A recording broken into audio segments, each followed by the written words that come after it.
안녕하세요. 저는 생명화학공학과 이상엽이고요. 현재 특훈 교수로서 예전에 화학공학과였던 생명화학공학과에서 26년째 근무하고 있습니다.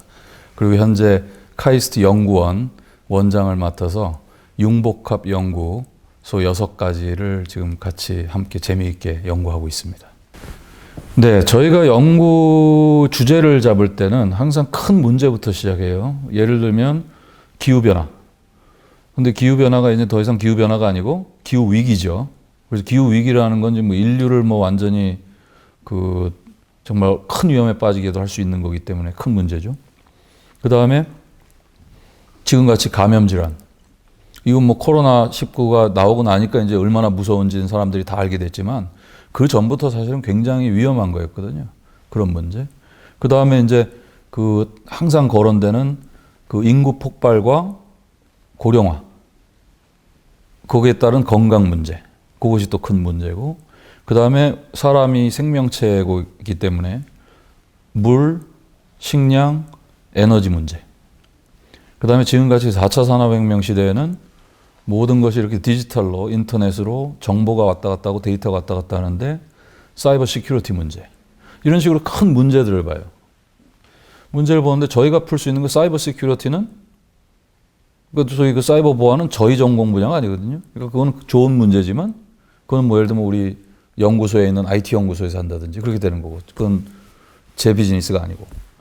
클라이밋 체인지 쪽은 왜 원인이 이제 문제가 정의됐으면 왜 그 문제가 생겼는지를 본단 말이죠. 원인을. 그런데 큰 원인 중에 하나가 바로 제가 전공했던 화학공학에서 소위 원유라는 걸 끄집어내서 석유화학 공정을 통해서 휘발유, 디젤 뭐 이런 것들 만들어 쓰고 연료로 그 다음에 플라스틱 만들고 용매 만들고 여러 가지 화학물질을 만든 이 석유화학 산업이 상당히 큰 주범이란 말이죠. 그런데 그렇다고 그러면 야 이거 화학공학이 인류를 갖다가 멸망시킬 만큼 환경을 나쁘게 했구냐? 그건 또 아니거든요. 왜냐하면 만약에 우리가 플라스틱이 없었다 이러면 현재 우리가 누리고 있는 이 문명을 누릴 수가 없죠. 나무를 뭐 엄청나게 뱄을 거고 그거에 대한 또 결과는 어떻게 나왔을지 아무도 모르는 거고 실제로 굉장히 오랫동안 가볍고 물성이 뛰어나고 값이 싸고 가공이 용이하고 썩지 않고 이 5가지 굉장히 중요한 특성을 가진 플라스틱이 있었기 때문에 현재 사회가 돌아가는 거거든요. 뭐 제 옷도 마찬가지고 컴퓨터도 뭐 사실 대부분이 플라스틱 포장재가 있어야 되는 것이고 그렇기 때문에 이런 것들을 그러면 유지를 해서 계속 써야 되는데 석유로부터 쓰는 건 기후 위기를 불러오고 있으니 어떻게 해야 되느냐. 그래서 이제 지속 가능하고 재생 가능한 원료로부터 우리가 쓰는 이런 것들을 만들어 쓸 수 있지 않느냐. 그걸 이제 바이오 기술로 한 거고 우리가 뭐 못 먹는 그런 식물이나 이런 것들을 원료로 해가지고 미생물을 공장으로 쓰고 얘들한테 이걸 먹이면 미생물이 우리가 원하는 용매도 내놓고 화학물질도 내놓고 플라스틱도 생산하고 이런 연구를 이제 하게 되는 거거든요. 그래서 항상 큰 문제부터 시작해서 원인을 찾고 작은 문제로 쪼개고 그걸 갖다 해결책을 찾고 그것들 중에는 이제 저희가 한 것이 세계 최초인 것도 많이 있고 어떤 거는 세계 최고 효율도 있고 그래서 그런 양축을 이제 추구하는 그런 연구를 해온 것이죠. 수상이요? 저는 너무 과분하게 상을 많이 받은 것 같아요. 그래서 우리나라에서도 뭐 조금 큰 상으로만 말씀을 드리면 이제 포스코 청암상을 받았었고, 그다음에 호암상, 공학상을 받았었고, 그다음에 대한민국 최고 과학기술인상을 받았으니까 사실 너무 과분하게 저한테 상을 많이 주신 것 같고요. 그보다 이제 저는 주로 이제 외국하고는 컴피티션을 하는 거를 뭐 어떻게 보면 즐기기도 하고, 왜냐면 우리가 많이 이겼기 때문에. 맨날 지면 재미없잖아요. 그죠? 근데 우리 학생들이 워낙 똑똑하기 때문에 우리가 많이 이겼습니다. 어떤 경합이 붙었을 때. 그래서 이제 쭉 그동안 뭐 저희가 한 660여 편의 논문을 냈는데 그런 것들이 이제 모여가지고 기술 개발한 거 포함해서 그러다 보니까 이제 그쪽도 외국에서 상도 좀 받았어요.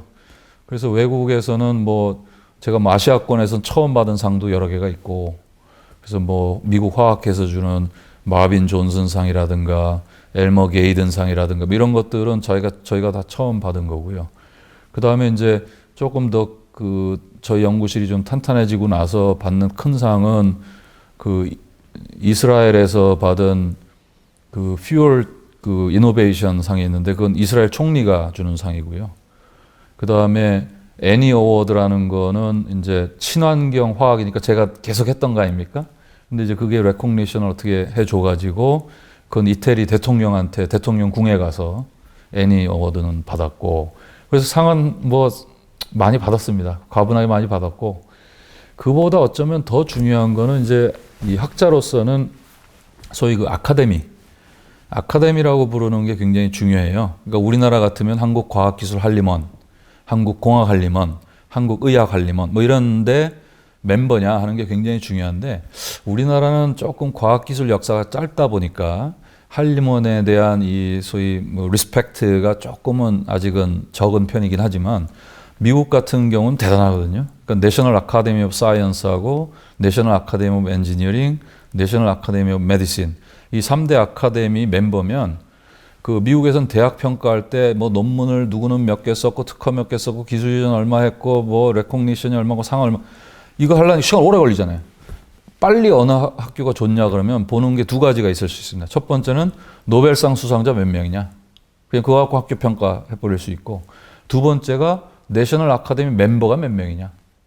그래서 이제 공학 분야는 사실 뭐 노벨상하고 조금은 뭐 요새는 뭐 한두 명씩 나오지만 원래는 뭐니까 공학 분야 평가할 때는 내셔널 아카데미 오브 엔지니어링 멤버 몇 명이야. 그거 갖고 그냥 학교 평가를 합니다.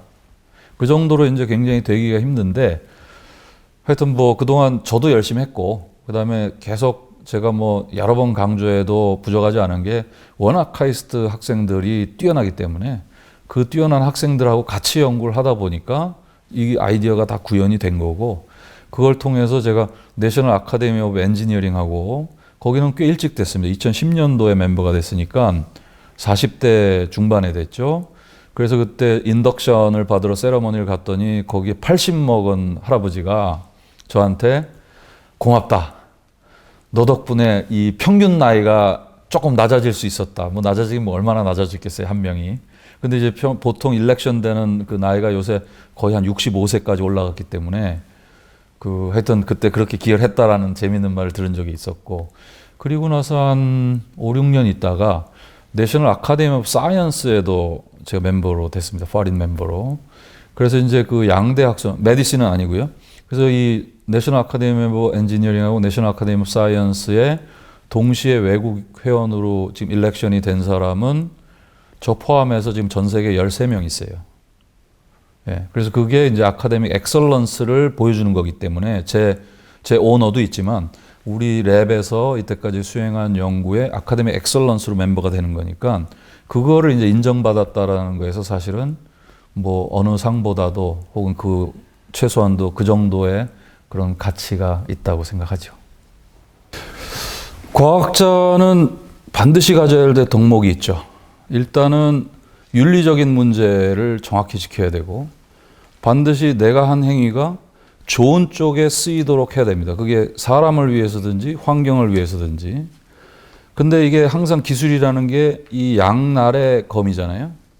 그래서 이 반대쪽, 즉 좋지 않은 쪽으로 쓰일 부분이 일어날 거에 대해서는 어떻게 대비할 건지도 심지어는 항상 생각을 하는 자세로, 그것이 굉장히 중요합니다. 그게 없으면 그 나쁜 쪽으로 활용하자면 전 뭐 수도 없이 많거든요.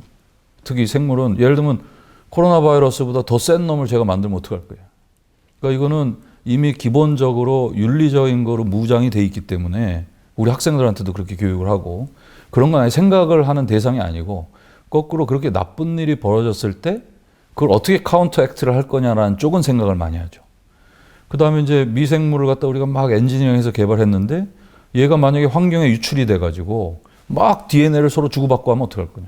그거 방지하는 작업을 당연히 하죠. 그래서 이러한 윤리적인 문제, 항상 사람과 환경에 도움이 되는 방향으로 그 연구를 하고, 이것이 혹시라도 거꾸로 갈 경우는 어떻게 그 대응을 할 건지도 생각을 하면서 하는 것. 그것은 반드시 과학자가 갖춰야 되고요. 그 다음에 덕목이라는 표현으로 보자면, 글쎄요, 과학자라는 거는 당연히 호기심을 가지고 이제 시작을 하는데, 저는 과학자보다는 이제 공학자이기 때문에 호기심만 가지고 하진 않고 이것이 어디에 쓰일 건지, 어디에 유용하게 쓰일 건지를 항상 염두에 두고 하는 연구로 해왔습니다.